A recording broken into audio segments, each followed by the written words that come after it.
ఇహలోకంలో మన జీవితము, దాని పరమార్థము మనం తెలుసుకోవాలి.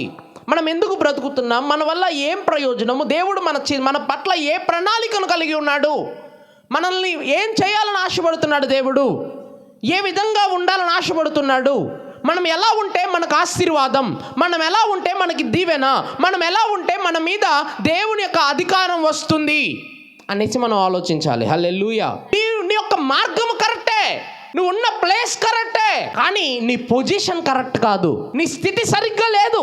నువ్వు క్రీస్తులో ఉన్నావు, నువ్వు మందిరంలో నిలిచావు, నువ్వు దేవుని వాక్యం వింటున్నావు, నువ్వు దేవుని బోధలో నడుస్తూ ఉన్నావు, కానీ నీ పొజిషన్, నీ తత్వము, నీ ప్రవర్తన, నీ మాట తీరు, నీ ఉద్దేశములు, నీ ఆలోచనలు సరిగ్గా లేకపోతే నేను ఎవడు బాగు చేయలేడు. దేవుని వాక్యం విప్పబడుతూ ఉంది, దేవుని వాక్యం చెప్తున్నాడు అపోస్తలుడైన పౌలు.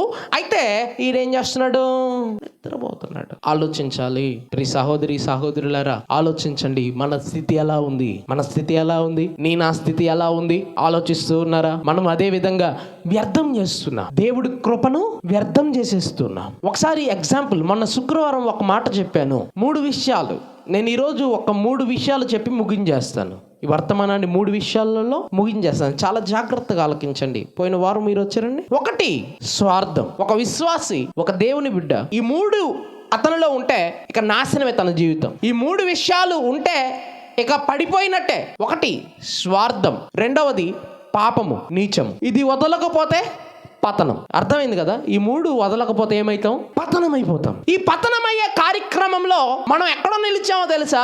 ఈ 3 ఎవరిలో ఉంటే, అన్యులలో, లేకపోతే దేవుని నమ్మని వారిలో కావచ్చు, లేదా వేరే పాపం చేసే వారిలో కావచ్చు. బయట వారిని మనం జడ్జ్ చేయడానికి సరిపోం, కానీ మనల్ని మనం సరి చేసుకోవాలి.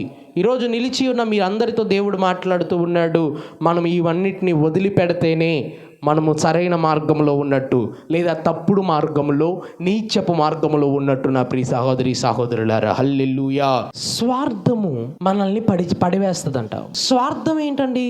నాకు అర్థం కాలేదు. స్వార్థం ఏంటి అంటే, నేటి దినాలలో, నేటి క్రైస్తవులలో స్వార్థపూరితమైన భక్తి. ఏంటి స్వార్థపూరితమైన భక్తి అంటే?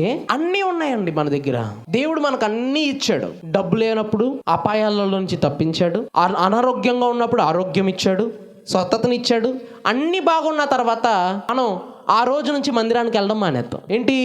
ఏమీ లేవు, రూపాయి చేతిలో లేదు, అపాయాలలో, అప్పులలో కూరుకుపోయిన స్థితి, అనారోగ్యంలో కూరుకుపోయిన స్థితి.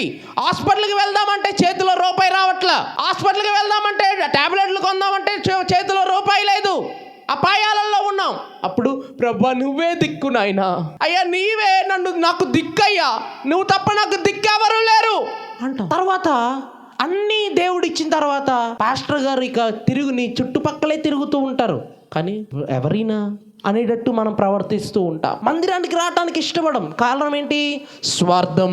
ఈ స్వార్థం ఉన్న ప్రతి ఒక్కడు కూడా పతనం అవుతాడు. ప్రియ సహోదరి సహోదరులారా, సాతాను ఆకాశం నుండి పడడానికి కారణం ఏంటో తెలుసా? ఈ లూసిఫర్ అనే దేవదూత సాతానుగా మారే చరిత్ర ఏంటో తెలుసా? అతడు గర్వముతో నింపబడ్డాడు కనుకనే అక్కడి నుంచి పడద్రోయబడి ఉన్నాడు. ఈరోజు మీతో కూడా చెప్తున్నాను, మీరు గర్వంతో ఉంటే మీరు పడద్రోయబడతారు.